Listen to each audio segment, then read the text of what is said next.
Hello, I'm Kevin Madsen. I drive in commercials, manufacturer testing, and of course, racing.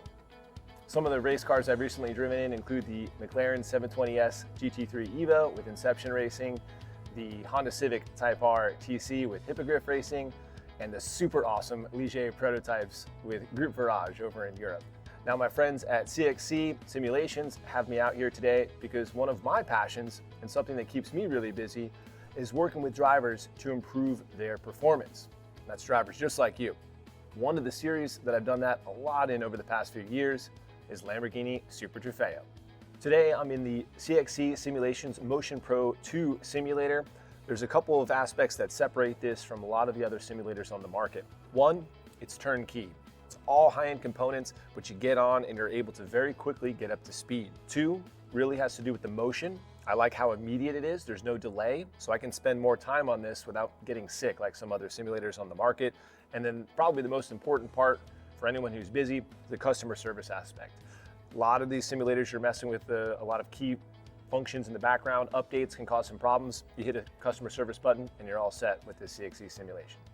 Now that we're in this simulator, the CXC Motion Pro 2 Sim, let's get the controls where we need them to perform at our best. They make it easy for us because we have these dials on the right side where we can slide the entire pedal and wheel setup nice and close to us. I'm looking for, ideally, my hands and shoulders to be about level, and I want a good bend in the arm. I want to be able to crank this wheel both directions without really having anything that I'm hitting. I've got long arms, so it gets a little bit close to the seat. I could make adjustments with the pads if I needed to, but this actually feels pretty good. Most importantly though, the brake pedal, I want to make sure I've got really good leverage on that in the knee. Now let's go ahead and put on our harnesses, not just for safety, of course, in the sim, but here it's actually going to provide some haptic feedback. It's going to kind of trick our brains into thinking that we are going into a braking zone and that sort of thing. What I recommend you to do is put on your harnesses the same way you would when you're in the race car. So whatever you end up doing on the sim, make sure it's the same as what you do in the race car. Now that we're comfortable inside the car, we're going to go ahead and make some adjustments that are specific to the sim. The first one we're going to want to go ahead and adjust is motion. So the amount of motion is easily selectable just by dialing up, almost like any other dial in a race car, like traction control. Brake pressure, now the higher the number on this brake pressure dial means the more force you're going to need to put in that pedal. And finally, we've got this vibration dial on the bottom right.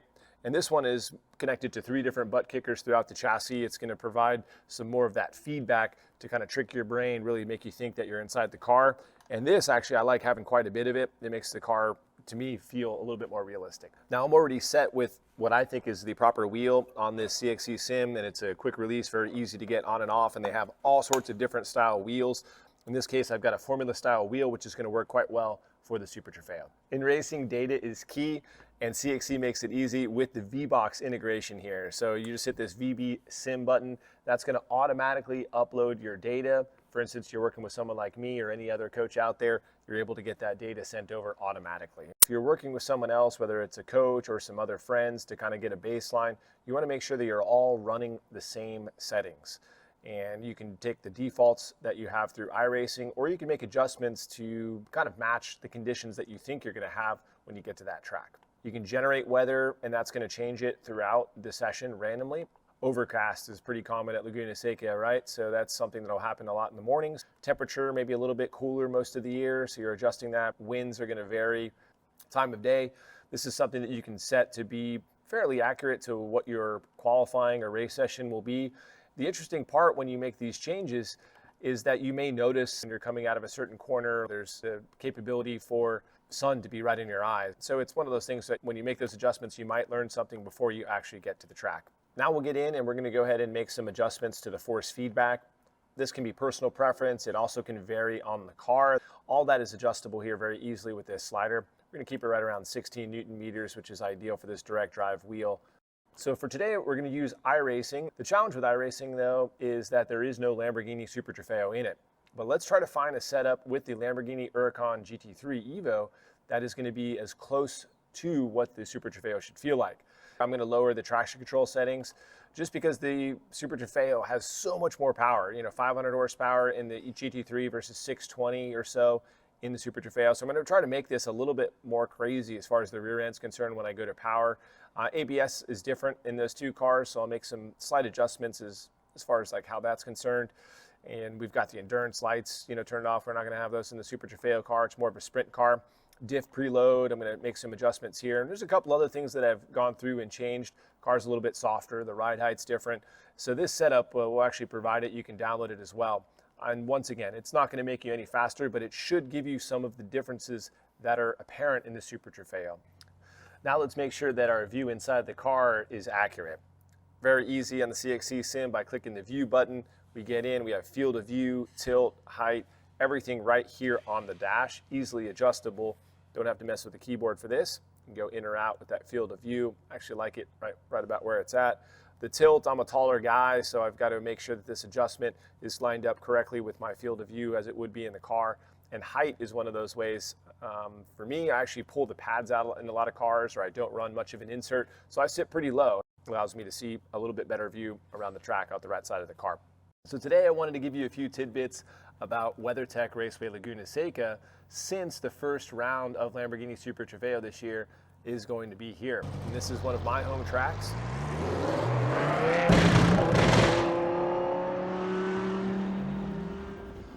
So let me talk you through at really kind of like almost track walk pace Laguna Seca. So we're here on the front straight. It's really not much of a front straight at all. One thing I'll point out is depending on what type of car you're in, you'll take a different line going into what we call turn one.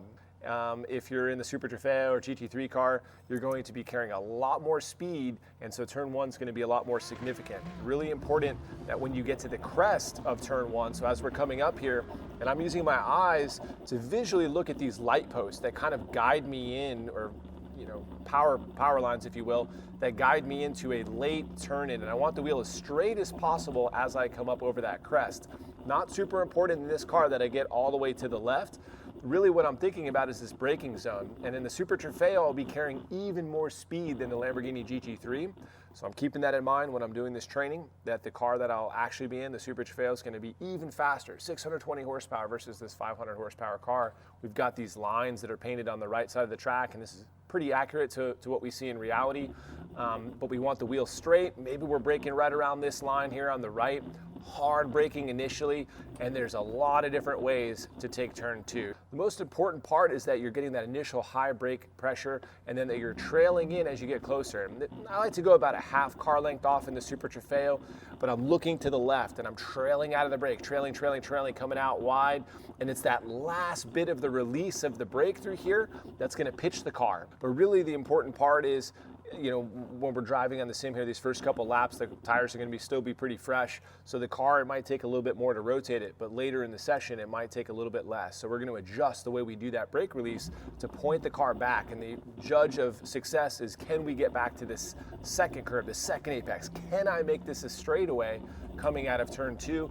And ultimately, guys, that's really what we're looking for, is make straightaways with that Super Trofeo car. More so than really a GT3 car, which actually allows you to carry more speed through the corners with the more grip it has. Coming up to turn three, really important through here, you want to be able to almost, when you turn in, think that you're going to hit that giant berm on the inside, but because of the nature of the way the track drops away and goes to really almost a completely zero camber on exit, the way that works is the car really has a struggle to get there. You're going to get some understeer on entry and then typically some oversteer on exit. So we want to be ready with that. And again, we're trying to make these straightaways with the Super Trofeo.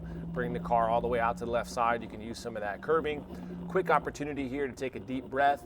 Eyes up, bump them up. Wherever you look, that's where you're going to go. We want our eyes up high and looking across because it gives us the full picture. It's not just about the corner that's coming up ahead. Is there someone that's behind us, maybe trying to make a silly move going into turn four? This is a really fast corner, and everyone talks about the corkscrew and how scary it is. The scariest corner that you should keep in mind, and one that you really should respect, is turn four at Laguna Seca. This one bends more cars than anywhere else. And the reason why is you come through, it's deceiving, it's high speed, it all seems good. You get down to this apex, you're back in that power early, you're trying to hustle because turn 5 is a passing zone, and then you drop a wheel on the exit and it hooks you to the inside barrier, or you try to be a hero and you hook left. So really respect this corner and leave a little bit on the outside when you get there. Of course, it's going to be faster if you can get to this curbing, but again, leaving a little bit of a margin through here is going to be a good safety thing to keep in mind. Make sure that your race lasts. Gently bring the car back over to the right side.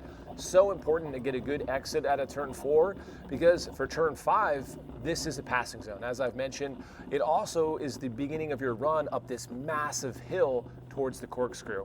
The bridge can be a good guide for the braking, but you're going to want to push the braking later than you think.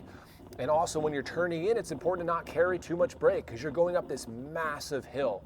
You've got to kind of trust the car more than you would in some other areas. Right about here especially, you're like, wow, is it really going to make it? Can I really go to full throttle and make those straightaways that Kevin was talking about? And you've got to do it. You lose some camber on the exit, but you're kind of catching the car as you come all the way out. Another opportunity to relax your grip a little bit on the wheel, deep breath, check your mirrors as we head up to turn 6. You can use the bridge a little bit for a braking zone. You can use that as far as release, but you're trying to turn in nice and late. Smooth, gentle hands all the way down into this apex. Another area, if you walk it, you see how massive the hill is afterwards. But one thing you want to bear in mind is that you've got this giant sausage curve on the inside. And you've also got this huge compression. And if you go into this corner and try to steal a little bit too much on the left, it's going to bend some suspension. Maybe even spin you out, put you out towards the barrier on the right. So another area, maybe the second most important area to respect on this track is coming through here nice and smooth. You do want to get some throttle on before the apex, so it's not as typical as a normal corner, but that throttle before the apex as the car comes down and has this nice little compression just stabilizes the rear end of the car and allows you to carry some more speed out, really kind of preventing any oversteer. Now you're still going to have a bit of a moment as you come out here because all that compression you had at the apex goes away, and so you're kind of walking the car out towards the right side, but get your eyes up to the left. A lot of folks that just drop a wheel and stay out to the right side here are looking out to the right. They're looking where trouble is. So get your eyes up to the left. It's going to help guide you back over to the left on this long run. Really important turn 6 that you're onto the full throttle application as soon as you can, because this is a massive run up the hill. All right, so back to the left, or what's really turn 7, but we're our braking zone for the corkscrew, 8A. You're trying to cut as much as you can. In real life, from what I remember, you could actually get across the curb. It's actually paved now on the inside. Hard braking application in a car without ABS. You know, you'd actually do a little bit of a release up there. We're trying to brake as late as we can and then keep the wheel straight. You'll have some folks that really fight to keep the car to the right for the corkscrew. Most important part is trailing off and actually rolling some speed through here. You know, we've always talked about in track days and anywhere else, you know, you're looking for the tree and draw yourself a straight line. To be quite honest, things happen so quick in these GT3 cars and Super Trofeo cars these days. You are flying through here that a lot of it actually becomes muscle memory. I think you'll see that. But whatever gear you end up going down in, I noticed in the Huracan GT3, I'll even go down to first and then do my short shift up to second to settle the car as I go downhill. In the Super Trofeo, from what I remember, I think we were in second. And then we would do a short shift up to third, and some of the guys would just keep it in third to kind of just keep the car settled, even on the entry. Whatever you find, most of the time, as you're coming up over this crest, it's just that short shift that's going to make that car a little bit more stable for this downhill run. And again, 5 stories and just 450 feet, absolutely epic. As we get into turn 9, we're going to go out to the right, but we're not going to go super far. There's going to be probably a drag of a brake through here to help pivot the car a little bit. And then that way, when we go to power, I want it to be almost full power as soon as I can. And it should be stressful on this exit. Leave yourself some safety margin, because this is another area where there's a lot of mistakes that can happen. A lot of folks will drop a wheel on the exit, turn 9, hook across, and trust me, that barrier on the left, it comes up quicker than you think. In addition, by leaving a little bit on the right side of the track, you actually can set yourself up a little bit easier for turn 10. Turn 10, we're still doing this massive 10-story drop. You know, downhill over, I think it's about 180 feet or so on this track of elevation from the start. And so we're getting back over to the left on this really fun corner. This has got a ton of camber. As we come through here, it's one of those ones that challenges you. You want to brake super late, but really it's more important to trail off that brake and let the car roll. Let the car stay stable all the way through. Now on the exit, you go back to this negative camber, or you lose all that camber, so it makes you want to think that you're going to fly off the track. So that's why all that timing, trying to make this straightaway is important, trying to get to that power application at the right moment. Hustle back right to turn 11. Turn 11, I call it turn 11 syndrome. I actually use this, and a lot of drivers I've worked with will probably laugh when they see this video, but turn 11 syndrome I've named after this corner. What is turn 11 syndrome? It's that when you're on that perfect quali lap, you're nailing everything, you're going perfect, and then you're like, man, I'm gonna charge that last corner and I'm gonna get one more tenth right there so I can really get a killer quali lap, and then you throw the whole lap away. And that happens, and why I call it turn 11 syndrome, it happens more often here than anywhere else. This is the easiest corner on the track. It's a little bit more than 90 degrees, but it's pretty flat. It's a basic corner, but more awesome qualifying laps have been thrown away in this corner than anywhere else, okay? So keep that in mind. If you're on a good lap and you happen to look at the delta, which you shouldn't be, don't stare at that delta, just drive the lap, and you come up to this corner, you're like, yeah, I'm gonna push it. Don't. Just bank the lap. Go into this corner and really just take it, hit your marks. There's very little to be gained here. There's a lot to lose. So we come up, we find that braking marker, stay off the curb on the right. It can do weird things to the car, but you do want to be nice and close to it. And it's going to be a later turn in than you think. And as you trail off that brake nice and early, especially in a Super Trofeo car, you should be able to get down to this curb, let the car kind of float and get to that full throttle application. You're going to get some yaw on the exit, but open your hands, let the car come all the way out, and you'll float across, get the right side wheel, and actually it's paved now on the right side, so you're all good, and you kind of straddle this all the way out to a good lap. All right, let's carry just a little bit more pace. Out wide, up over the crest. Wheel as straight as we can. Back out to the right, braking as straight as we can. Down, looking across to the left. Letting the car roll a little bit, tucking it in. Let's get this curbing on the inside. There we go, all the way back out to the right, now to the left. Smooth brakes, smooth release. It's okay to let the car pause mid-corner, hustle it out. I want to get to that full throttle application. Just a little bit of braking for turn 4, looking across, hustle it out. Let's go, let's go, let's go. Checking my mirrors, nobody's getting me down here. I'm gonna brake nice and late. Hard brake, looking up the hill. Let's go, let's roll it. Back to full throttle as soon as you can. Now I'm not at the limit here like you guys will be. I'm talking you through. Braking, roll it, let's go, let's go, let's go. All the way up that hill. Good stuff, relax that grip, deep breath, check your mirrors. Really important to save your energy. We're busy around this track. Hard onto the brakes. I went a little further left than I think I normally would. Hustling down the hill, just wide enough so that a brush of the brakes helps point the car. Look at that release, just gets me right back into the left side. And then now down into turn 10, down to that curbing, hustling it out, using every inch on the exit.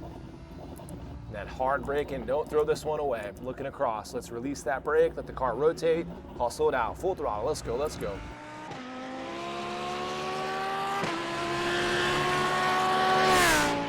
Some final thoughts about WeatherTech Raceway Laguna Seca. We know that potentially there's going to be some new asphalt out there, so we'll keep that in mind. We also know that this Lamborghini Huracan GT3, it's not exactly the Super Trofeo car. There's a difference in 120 horsepower, and there's no way to emulate that exactly. So keep that in mind. But the most important part you want to think about when you're on track is, how can I make these straightaways?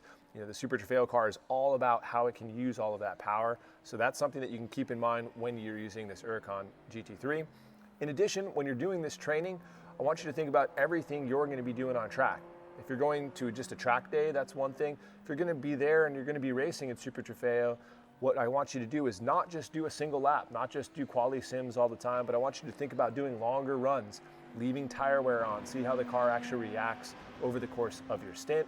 And don't forget doing things that are really important, like the pit exit, so doing an out lap, and the pit entrance, doing an in lap. So do everything that you will when it comes time to do a race. So practice like you're going to race.